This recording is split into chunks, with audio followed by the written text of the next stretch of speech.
आजच्या सकाळी पुन्हा एकदा सकाळच्या सर्वांना शुभेच्छा. एस एस चर्चच्या वतीने पुन्हा आम्ही प्रभूला धन्यवाद देतो आणि यावेळेस विजय संगीतमधून गीत नंबर 18 आपण गाणार आहोत सर्व मिळून. गीत नंबर 18. मी विनंती करतो की रेव्हरंट विश्वास पाडवी साहेब पुढे येतील आणि गाणं.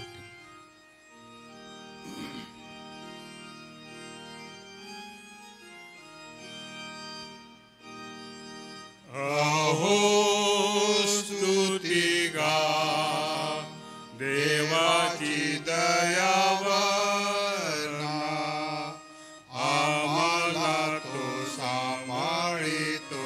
अहो स्तुती गा पुत्राला नाही राखिले, आम्हा ताराया धाडिले. सत्प्रेम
देवाची मी पुन्हा एकदा स्तुती करतो आणि आपलं पुन्हा एस ए चर्चच्या वतीने स्वागत करतो. यावेळेस आपण प्रार्थना करू आणि त्याच्यानंतर मननाकडे आपण वळणार आहोत. आदरणीय रेव्हरंट विश्वास पाडवी पाळकसाहेब हे देवाच्या वचनाची ते सेवा करतील. आपण प्रार्थना करू. गौरवी देव बापा, आज पुन्हा आम्ही तुला धन्यवाद देतो आजच्या सकाळच्या समयी, कारण तू थोर आणि जिवंत आहे. रात्रभर तू आमचा सांभाळ केला, ही सकाळ तू आम्हास दाखविली. पुन्हा एकदा या दिवसामध्ये आम्ही आशीर्वादित व्हावं, तुझ्या वचनासोबत आम्ही सदैव असावं, तुझ्याशी विश्वास असावं, ही तुझी इच्छा आहे. म्हणून आजचं मनन तारणाऱ्या प्रभू श्री ख्रिस्तामध्ये तू आशीर्वादित कर आणि आमच्या जीवनाच्या द्वारे तुझं गौरव करून घे. प्रभू येशूच्या नावाने मागतो म्हणून तू ऐक. आमेन. यावेळेस पुन्हा स्वागत करतो आम्ही रेव्हरंट विश्वास पाडवी पाळक साहेबांचं. ते पुढे येतील आणि देवाच्या वचनाची ते सेवा करतील.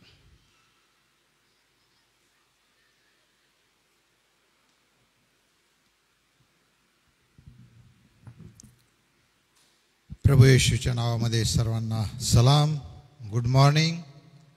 आणि खरोखर देवाने हा दिवस तुम्हा आम्हाला सर्वांना दिलेला आहे. या दिवसामध्ये आणि प्रभूची स्तुती करीत त्याच्या नावाला धन्यवाद देत आम्ही हा दिवस घालवावा, म्हणून आम्ही एकमेकांना शुभेच्छा देत या दिवसाची सुरुवात करीत असतो. प्रियांनो, आपण पुष्कळ आता मोबाईलचा वापर करतो. मोबाईल हे असं एक यंत्र आहे की ज्यामधून प्रतिदिवशी आम्ही आमचे जे प्रिय लोक आहे, आमच्या ग्रुपमध्ये जे लोक आहेत, त्यांना शुभेच्छा देत असतो. काहीतरी सुंदरसं चित्र, काहीतरी सुंदरसं स्मरणपत्र आणि एक वाक्य किंवा त्यामधून देवाचं वचन एक टाकून त्यामधून त्यांना प्रेरणा देत असतो का आजचा दिवस आपणा सर्वांसाठी सुखाचा जावो, आजच्या दिवसामध्ये प्रभू आपलं सहाय्य करो, आजच्या दिवसामध्ये प्रभू आपल्याबरोबर असो आणि निरनिराळ्या प्रकारची वचनं देऊन आम्ही एकमेकांना प्रेरणा देत असतो, निरनिराळ्या प्रकारचे वचनं देऊन उत्तेजन देत असतो. आणि म्हणून आजचा दिवस देखील आम्ही एकमेकाला उत्तेजन देत असताना पुन्हा एकदा मंडळीमार्फत जो कार्यक्रम राबवला जात आहे आणि त्या कार्यक्रमाकडे आम्ही लक्ष देत असताना आता सध्या आम्ही स्तोत्रामधून देवाच्या वचनाचं चिंतन मनन सद्बोध एकमेकाला करीत आहोत आणि त्यामधून देव आम्हा प्रत्येकासंगती बोलत आहे. कोणत्या ना कोणत्या स्वरूपामध्ये देव आमची भेट घेत आहे. एक विशिष्ट प्रकारचा आनंद, एक विशेष प्रकारचा देवाने दिलेलं त्याचं सौख्य आम्हाला प्राप्त होत असतं आणि त्यामधला जो आनंद आहे तो आम्ही जग जाहीर केला पाहिजे, जगासमोर प्रगट केला पाहिजे, यासाठी की परमेश्वरापासून जे आम्हाला प्राप्त होतं ते जगापासून प्राप्त होत नाही. असं हे सुंदर आहे, त्याची गोडी अवीट आहे. आणि म्हणून स्तोत्रांमधून जात असताना खरोखर देव आमच्याशी बोलत आहे असा आमचा पूर्ण विश्वास आहे. आणि म्हणून स्तोत्र हे आमचा जीवनाचा विषय आहे. पुष्कळ वेळा आम्ही आमच्या व्यावहारिक जीवनामध्ये स्तोत्रामधून एकमेकांना प्रोत्साहन देतो. जेव्हा कोणी दुःखात आहे, जेव्हा कोणी आजारात आहे, तर आम्ही स्तोत्रांमधून त्यांना उत्तेजन देतो आणि प्रभू आपलं सहाय्य करणार आहे म्हणून त्यांना धीर देतो. स्तोत्र हे आज देखील आमच्या प्रत्येकाच्या व्यावहारिक जीवनामध्ये कार्य करत असतं. स्तोत्राचा प्रभाव हा फार आहे प्रियांनो. जरी आमचे पूर्ण पवित्र शास्त्र बायबल यामधून आम्ही सगळं काही विश्वासानं जीवन जगतो, परंतु स्तोत्राचा एक वेगळा आपला प्रभाव आहे आणि त्यामधून आम्हा प्रत्येकाला शक्ती मिळते, आध्यात्मिक बळ मिळतं आणि जीवन जगण्यासाठी आम्ही स्थिर असं उभं राहत असतो. आजचा स्तोत्राचा नंबर आहे 36 आणि 36वा स्तोत्र आम्ही पाहत असताना आम्ही प्रथम हे स्तोत्र वाचून घेण्याचा प्रयत्न करू. यामध्ये फक्त 12 वचनं आहेत आणि ह्या 12 वचनांमधून राजा दावीद आपलं मनोगत व्यक्त करत आहे. काव्य स्वरूपामध्ये तो अतिशय सुंदर रीतीने, अतिशय मधुर रीतीने, अतिशय चांगल्या रीतीने देवाचं स्तवन करत आहे. काही गोष्टी तो प्रगट करत आहे आणि त्या कशा आहेत त्या आम्ही यावेळेला थोडक्यात बघण्याचा प्रयत्न करूया. आपण यावेळेला वाचूया स्तोत्रसंहिता 36 1 ते 12 वचनं वाचूया. दुर्जनाच्या मनातून अधर्माचा ध्वनी निघत असतो, त्याच्या दृष्टीपुढे देवाचं भय नाही. आपले पाप उघडकीस येणार नाही, त्याचा कोणी तिटकारा करणार नाही, अशी तो आपल्या मनाची समजूत करून घेतो. त्याच्या तोंडचे शब्द अनितीचे व कपटाचे असतात. त्याने सुबुद्धी व सद्वर्तन ही टाकून दिली आहेत. तो अंथरुणावर पडल्या पडल्या अनितीच्या योजना करीतो. तो कुमार्ग धरून राहतो, वाईटाचा वीट मानित नाही. हे परमेश्वरा, तुझे वात्सल्य आकाशापर्यंत पोहोचले आहे, तुझे सत्य गगनाला जाऊन भिडले आहे. तुझे नीतिमत्व महान पर्वतासारखे आहे, तुझे निर्णय अथांग महासागरासारखे आहेत. हे परमेश्वरा, तू मनुष्य व पशु ह्यांचा प्रतिपाळ करतोस. हे देवा, तुझे वात्सल्य किती अमोल आहे. मानवजाती तुझ्या पंखांच्या आशयाचा आश्रय करीते. तुझ्या घरातील समृद्धीने त्यांची तृप्ती होईल आणि तू आपल्या सुखांच्या नदीचे पाणी त्यांना पाजशील. कारण जीवनाचा झरा तुझ्याजवळ आहे, तुझ्या प्रकाशाने आम्ही प्रकाशतो. तुला ओळखणाऱ्यास तुझे वात्सल्य सरळ मनाच्यास तुझे नीतिवत्व लाभू दे. गर्विष्ठांचा पाय मला न तुडवो, दुर्जनांचा हात मला हाकून न लाव.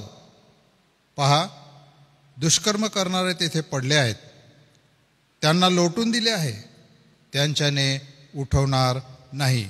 प्रभू परमेश्वर ही त्याची सत्यवचनं आशीर्वादित करो. प्रियांनो, या ठिकाणी आम्ही पाहतो की मुख्य गवयासाठी दावीद हे स्तोत्र लिहत आहे. मुख्य गवयासाठी म्हणजे काय? जो गायकवृंदामधला मुख्य गायक आहे त्यांनी गावयाचं हे गीत आहे. याचा अर्थ असा आहे की जे स्तोत्रांचे प्रकार आहेत त्यामध्ये हे वैयक्तिक स्तोत्र म्हणून आम्हाला गणायला हरकत नाही. आणि म्हणून या स्तोत्राला आम्ही इंग्रजीमध्ये असंही म्हणू शकतो की हे स्पेशल सॉन्ग आहे, हे सोलो सॉन्ग आहे आणि तो विशिष्ट रीतीने ते सादर करत आहे. म्हणून आम्ही पुन्हा एकदा याचं स्मरण करू. आम्ही कदाचित ऐकलेलं आहे हे सर्व काही, तरी परंतु स्तोत्रसंहिता हे बायबलमधील नियमशास्त्र म्हणजे पंचग्रंथांचं स्मरण करून देणारं आहे. ह्या 150 स्तोत्रांची विभागणी 5 विभागामध्ये करण्यात आलेली आहे. आणि हे पण आम्ही लक्षात घेऊन याकडे वाटचाल केली पाहिजे, हे समजून घेण्याचा प्रयत्न केला पाहिजे. स्तोत्र 1 ते 41 पर्यंत पहिला भाग आहे, 42 ते 72 दुसरा भाग, 73 ते 89 तिसरा भाग, 90 ते 106 चौथा भाग आणि 107 पासून 150 स्तोत्र हे 5 विभागामध्ये विभाजित करण्यात आलेले आहे. त्या काळामध्ये ही छोटी छोटी 5 पुस्तकं वाचली जात होती, गायली जात होती, त्याचा उपयोग करण्यात येत होता आणि त्याचा उपयोग वेळोवेळी होत होता. आणि यहुदी लोक, इस्रायल लोक याचा उपयोग करून देवाचं स्तवन करत होते, देवाला आळवीत होते, त्याच्या प्रार्थना करत होत्या. या सर्व स्तोत्रांमध्ये गीतं आहेत, संगीत आहे त्यामध्ये, आणि सर्व प्रकारचे काव्य त्यामध्ये आहे. स्तोत्रांचे प्रकार आम्ही पाहिले तर वैयक्तिक आणि सामूहिक स्तोत्र यांचं विलाप गीत म्हणून आहे. वैयक्तिक रीतीने आणि सामूहिक रीतीने करावयाची विलाप स्तोत्रे आहेत. त्यामध्ये उपकार स्तुती करणारी स्तोत्रे आहेत, राज्याभिषेकाविषयीची स्तोत्रे आहेत, यात्रेकरूंची स्तोत्रे आहेत, ते आम्हाला माहिती आहे 120 ते 134 पर्यंत, आणि राजाची स्तोत्रे आहेत, राजाने गावाची 2, 18, 20 स्तोत्र ही राजाची स्तोत्रे आहेत. बोधपर स्तोत्र आहेत, 119 स्तोत्र हे अतिशय सुंदर आहे, बोधपर स्तोत्र आहे ते. शापवचनाची स्तोत्रे आहेत आणि मशीहाविषयीची स्तोत्रे आहेत. अशा प्रकारे या स्तोत्रांची विभागणी केलेली आहे आणि त्यानुसार आम्ही ते स्तोत्र वाचत असताना या गोष्टी लक्षात घेऊन जर आम्ही स्तोत्राचं वाचन करतो तर आम्हाला पुष्कळ गोष्टी समजू लागतात. एक गोष्ट महत्त्वाची आहे आणि ती म्हणजे मशीहाविषयीची भविष्य कथनात्मक स्तोत्र, जवळजवळ 18 स्तोत्र ही स्पष्ट रीतीने उल्लेखित केलेली स्तोत्र आहेत आणि वेळोवेळी ज्यावेळी आम्ही त्यावर बोलतो त्यावेळी त्याचा स्पष्ट उल्लेख करणं गरजेचं असतं. अर्थात पवित्र शास्त्राचा मुख्य प्रतिपाद्य विषय देव नियोजित उद्धारक व त्याने पार पाडलेली त्याची उद्धार योजना हे आहे आणि ते आम्ही लक्षात घेतलं पाहिजे. आणि म्हणून उत्पत्तीपासून प्रगटीकरणापर्यंत देव कशा रीतीने ख्रिस्ताची योजना करीत होता किंवा त्यांनी केलेली आहे हे आम्हाला पाहायला मिळतं.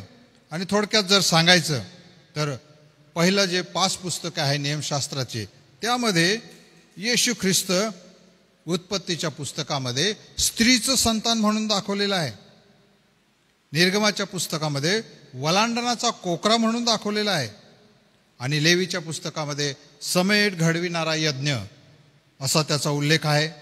गणनाच्या पुस्तकामध्ये दुभंगलेला खडक म्हणून उल्लेख आहे आणि अनुवादाच्या पुस्तकामध्ये मोशेसारखा संदेष्टा. पुढे आम्ही पाहतो नव्या करारामध्ये 4ही शुभवर्तमानामध्ये येशू ख्रिस्त हा हरवलेले शोधणारा व तारणारा मसीहा आहे. आणि पत्रांच्या सर्व पुस्तकांमध्ये पित्याच्या उजव्या बाजूस असलेला ख्रिस्त, तो मध्यस्थी करणारा ख्रिस्त दाखवण्यात आलेला आहे. आणि शेवटी प्रगटीकरणामध्ये येणारा ख्रिस्त किंवा मसीहा किंवा राज्य करणारा ख्रिस्त किंवा मसीहा. स्तोत्रांच्या या सर्व पुस्तकांमध्ये ख्रिस्त हा सर्वस्वी आहे, मसीहा हा सर्वस्वी आहे. आणि म्हणून आम्ही वेळोवेळी स्तोत्र वाचत असताना ह्या गोष्टी लक्षात घेऊन पुढे जर वाचन केलं तर आम्हाला त्यातला आनंद हा एक वेगळा आनंद मिळत असतो प्रियांनो. म्हणून आज आम्ही वाचलेल्या स्तोत्रामध्ये लहान लहानसे 5 विभाग करण्याचा प्रयत्न करू आणि त्यामधून विचारविनिमय करूया. पहिल्या विभागामध्ये दुष्ट आणि दुर्जन हे कसे लोक आहेत आणि त्यांचं तत्वज्ञान काय आहे ते आपण पाहण्याचा प्रयत्न करू. वचन 1 आणि 2 मध्ये आम्हाला ते दिसून येईल. मग ह्या दुष्ट आणि दुर्जन लोकांची लक्षणं काय आहेत, त्यांची खूण काय आहे, त्यांची चिन्ह काय आहेत ते पण आम्ही लक्षात घेण्याचा प्रयत्न करूया. तिसऱ्या टप्प्यामध्ये आम्ही ह्या दुर्जनांचा शेवट कसा होतो ते पण पाहण्याचा प्रयत्न करूया. आणि चौथा टप्पा आहे देवाची गुणलक्षणं काय आहेत, देव कसा आहे आणि तो या स्तोत्रकर्त्याला कसा दिसलेला आहे ते पण आम्ही पाहण्याचा प्रयत्न करू. आणि 5व्या टप्प्यामध्ये देवाला ओळखणारे लोक कसे आहेत, ते कसे असावेत, त्यांना काय आशीर्वाद आहे आणि त्यांना काय दृष्टांत आहे ते पण आपण पाहत असताना आम्ही पाहूया हा दुर्जन किंवा हे दुर्जन कसे आहेत. वचन 1-2 याकडे आम्ही जर लक्ष दिलं तर दुर्जनांच्या मनातून अधर्माचा ध्वनी निघत असतो. सतत आणि सतत त्यांचं अंतःकरण वाईट, देवाविरुद्ध, शरीराने, मनाने, सर्व गोष्टी वाईटाकडे प्रवृत्ती आहे त्यांची. ध्वनी जेव्हा मोठा आवाज करायचा असतो त्यावेळेस आम्ही हा शब्द वापरतो. याचा अर्थ काय, दुर्जन अगदी मनाने बंडखोरी करून उठलेला आहे, त्याची ही बंडखोरी आहे. आता हा दुर्जन इथं वर्णिलेला आहे, तो दुर्जन नास्तिक नाही आहे प्रियांनो, तो दुर्जन आस्तिक आहे, परंतु त्याला देवाविरुद्ध वर्तन करायचं आहे. देवाचं वर्चस्व, देवाचं आज्ञापालन या गोष्टीविषयी त्याने आपले कानही बंद केलेले आहे, अंतःकरणही बंद केलेलं आहे.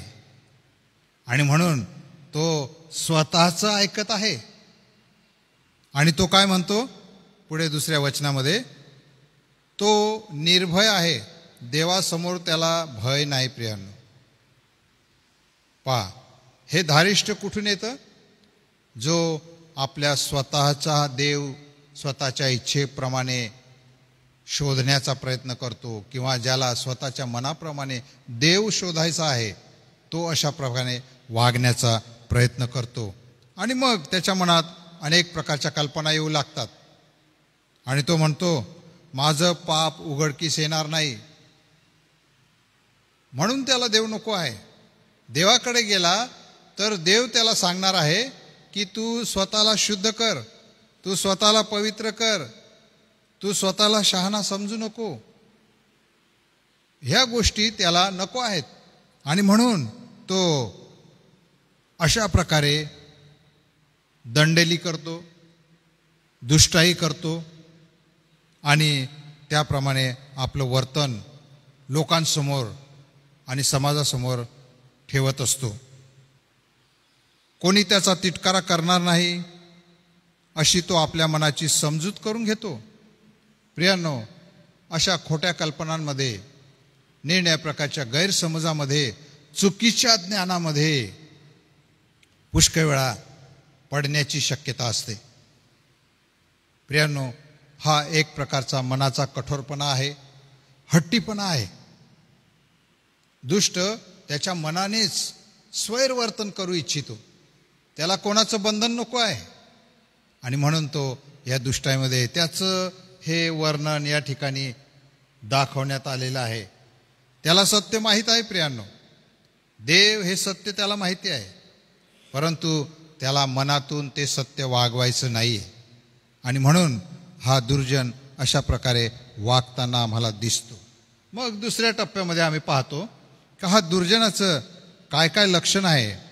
तर तो स्वतःचं ऐकणारा आहे, नैतिक दृष्टीने तो आत्मसंतुष्ट आहे आणि तो जे काही करतो त्यामध्ये त्याला आनंद आहे, आत्मसंतुष्टी आहे.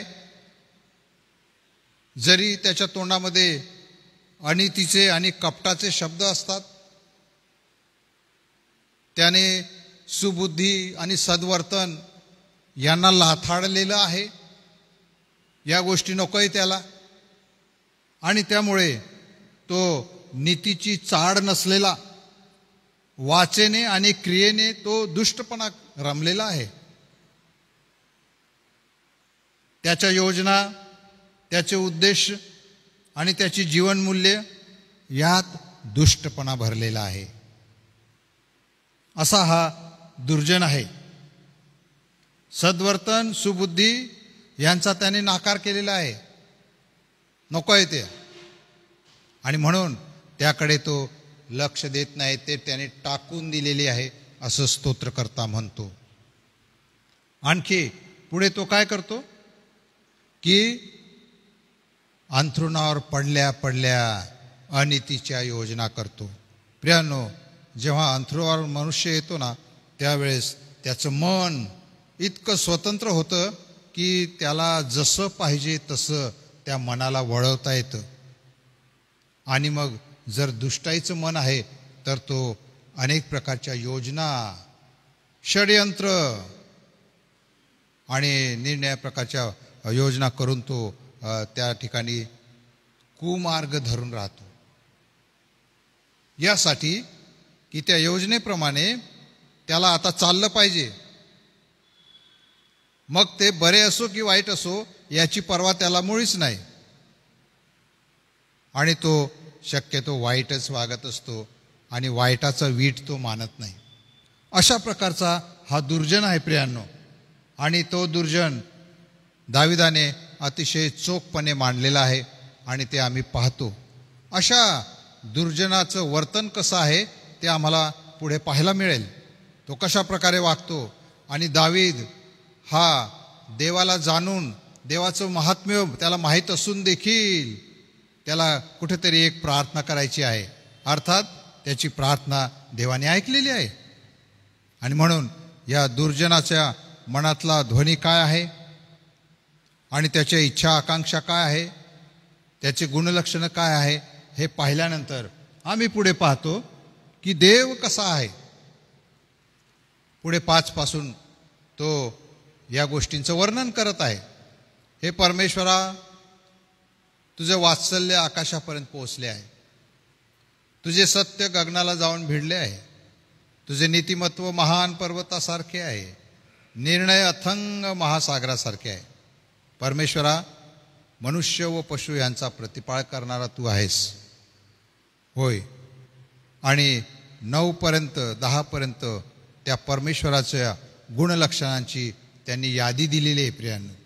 त्या यादीप्रमाणे आम्ही पाहतो की वात्सल्य म्हणजे नेमकं काय. देवाचं वात्सल्य, परमेश्वराचं वात्सल्य म्हणजे त्यांची देवाची ओतप्रोत भरून आलेली प्रीती. या प्रीतीने तो आम्हाला वेष्टून घेतो आणि त्या वात्सल्याची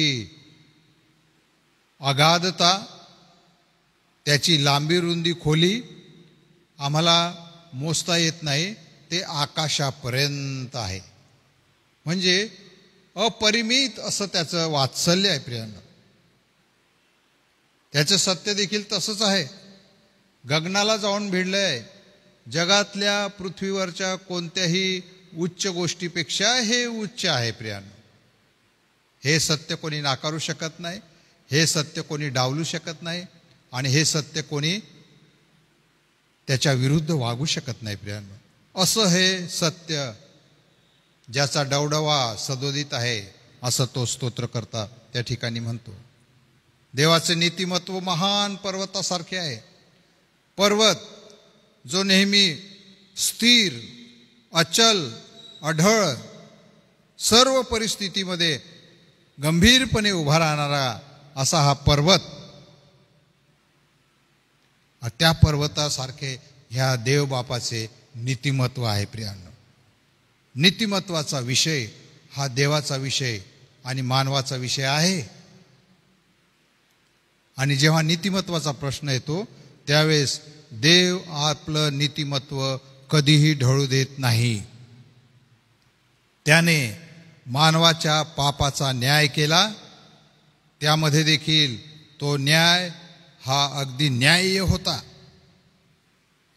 आणि तो न्याय करत असताना जी शिक्षा मानव जातीला होणार होती ती शिक्षा देखील, त्यामध्ये देखील त्यांनी एक किंचित देखील बदल केला नाही. आणि म्हणून त्याने ख्रिस्ताविषयी जो न्याय केला तो न्याय देखील परिपूर्ण होता.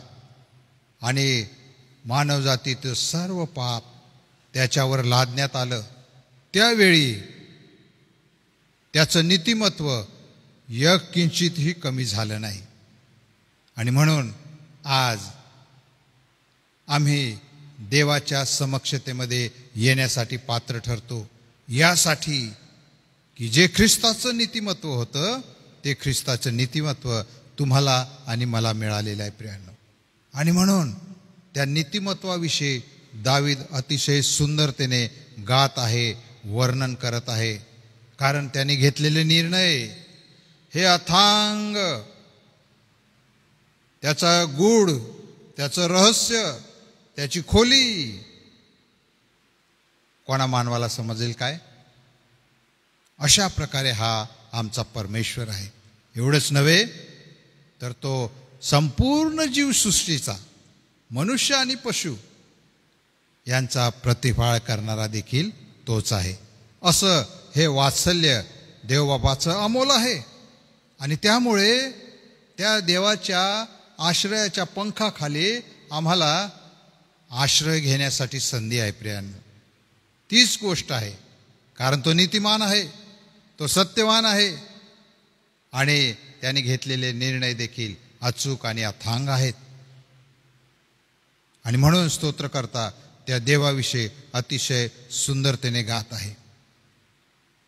तुझ्या घरातील समृद्धीने देवबापाचं घर, देवाचं मंदिर त्या ठिकाणी आम्हाला पाहायला मिळतं. आणि त्या ठिकाणी ख्रिस्त जो जीवनाचा झरा, त्या जीवनाच्या झरापासून निरनिराळे सुखाचे आम्हाला उपभोग मिळतात. सुखांच्या नदीचे पाणी, नदी सुपिकतेचं चिन्ह, नदीमुळे आबादी आबाद आहे, वैभव आहे, समृद्धी आहे. आणि ही सर्व सुखे कोणाला मिळतात? जे त्याच्या घरात राहतात त्यांना ते मिळत असतात, त्यांची तृप्ती होत असते. आणि ज्यांनी ज्यांनी त्याला ओळखलेलं आहे ते सर्व त्याच्या वात्सल्याने आणि नीतिमत्वाने भरलेले आहेत. या सर्व गोष्टी त्याला मिळाल्या आहेत. म्हणून देवाच्या गुणलक्षणांबरोबर देवाला ज्यांनी ओळखलेलं आहे त्यांची गुणलक्षणं देखील तीच आहेत. प्रियांनो, देवाची गुणलक्षणं आणि विश्वास ठेवणाऱ्यांची गुणलक्षणं यामध्ये भेदाभेद करता येणार नाही. कारण जसा देव, जसं आम्ही त्याला ओळखलं त्याच प्रकारचे गुण आमच्यामध्ये आहेत असं स्तोत्रकर्ता म्हणतो. आणि म्हणून प्रेम, दया, वात्सल्य, नीतिमत्व ही गुणलक्षण जशी देवाची आहेत तशी त्याच्यावर विश्वास ठेवणाऱ्यांची देखील आहे. म्हणून त्याला या ठिकाणी एक विनंती करून पुढे जावंसं वाटतं, तो म्हणजे गर्विष्ठांचा पाय मला न तुडवो. हा जो दुर्जन आहे हा गर्विष्ठ आहे आणि त्याचा हात मला हाकून न लावो. एक प्रकारे देवापासून त्यांनी संरक्षण मागितलेलं आहे आणि हे संरक्षण त्याला मिळालेलं आहे. कारण काय? तो विश्वासाने पुढे सांगतो, पहा हे सर्व दुर्जन दुष्कर्म करणारे तेथे पडले आहेत, त्यांना लोटून दिलेले आहे, त्यांच्याने आता उठवणार नाही. म्हणजे काय? हे जे वाईट कृत्य करणारे, दुष्टाई करणारे, ह्यांनी सुधारण्याचं मनावर घेतलेलं नाही, पश्चाताप करण्याचं मनावर घेतलेलं नाही, तसं ते करणारच नाहीत, कारण ते देवाविरुद्ध उठलेले लोक आहेत. आणि त्यांचा शेवट देखील मग तसाच म्हटला आहे की त्यांचा शेवट नाशामध्ये होणार आहे, ते कधीही उठणार नाही. प्रियांनो, आजच्या या सुंदरशा शास्त्र स्तोत्रावरून आम्ही देवबापाची स्तुती करू, देवाला धन्यवाद देऊ, कारण तो किती थोर आहे. त्याची थोरवी त्यांनी येशू ख्रिस्तामध्ये प्रगट केलेली आहे आणि ती थोरवी आमच्या प्रत्येकाच्या जीवनात आम्ही अनुभवत आहोत. आणि म्हणून त्या देवाला सतत आम्ही धन्यवाद देऊ, त्याची स्तुती करू. आणि या दिवसामध्ये देव करो या स्तोत्रांद्वारे आम्हाला अधिक त्याचं सामर्थ्य पुरवो आणि त्याच्यामध्ये जगण्यासाठी शक्ती देऊ. धन्यवाद.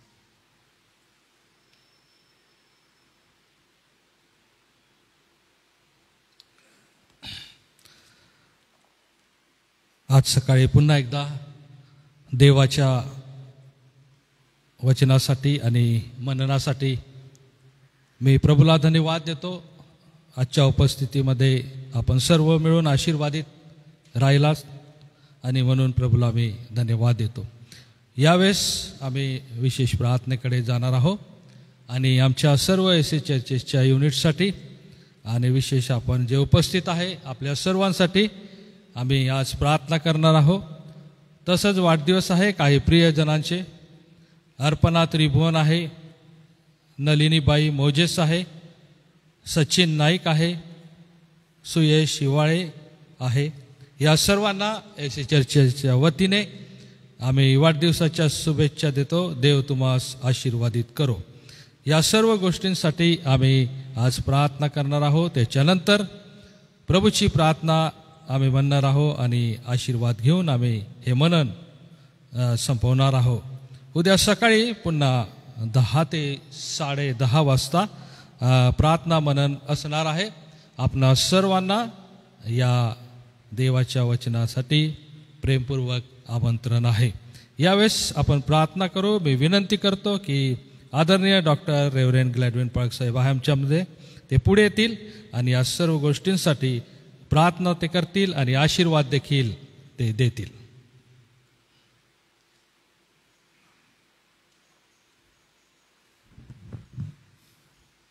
आजच्या स्तोत्रामधून एक कोरस आपण शिकलो होतो, बरेच वर्ष झाले इकडे, काही आता त्याचं स्मरण दिसत नाही आणि ते फार सुंदर होतं. सागर विस्तीर्ण नभोमंडल विशाल, फार सुंदर गीत होते. आणि थँक्यू विश्वदादा त्याची आठवण करून दिली. आशा आहे मी जे कोरस सांगितलं ते अनेक जण ज्यांनी आज सकाळी ऐकलं त्यांना त्याची आठवण होईल आणि त्याची प्रीती सांगे दिगंतरी. ते अशा प्रकारे ते कोरस संपतं. देवाची स्तुती असो. आणि जे वचन आज मला सुद्धा आशीर्वादित वाटलं ते मी त्यांच्यावर अगोदरच शेअर केलं की देव त्याच्या सुखांच्या नदीतून आपल्याला तृप्त करतो, आपली तहान भागवतो. आणि खरा त्याचा संदर्भ दावीद राजाचा असा आहे की तो दऱ्यांमध्ये, जेथून नेहमी आपण तो शब्द ऐकला की मृत्यूछायेची दरी, अशा परिस्थितीमध्ये सुद्धा दऱ्यांमध्ये सतत स्वच्छ शुद्ध पाणी देणारे झरे उपलब्ध असतात आणि देव त्याच्या लोकांना अशाही स्थितीमध्ये त्यांना तृप्त करतो. फार सुंदर स्तोत्र आहे. प्रस्तावना वगैरे खूप चांगल्या प्रकारे झाली. देवाची स्तुती असो. उद्या पुन्हा एकदा जसं आपण सांगितलं एस एच चर्चद्वार आपलं स्तोत्र 37साठी स्वागत करीत आहे. उद्या रेव्हरंड LP वळवी या वचनाची सेवा करणार आहे. या आपण प्रार्थना करू.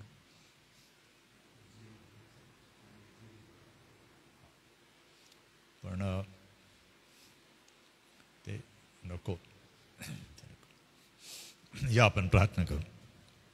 आजच्या देवबापा या समयासाठी आम्ही तुझी स्तुती करतो, कारण तू आम्हाला एकत्र आणलंस, आम्हाला जीवन दिलंस, संधी दिली. तू आम्हाला तुझ्या वचनातून गोडवा आणि तृप्तीने समाधान दिलं.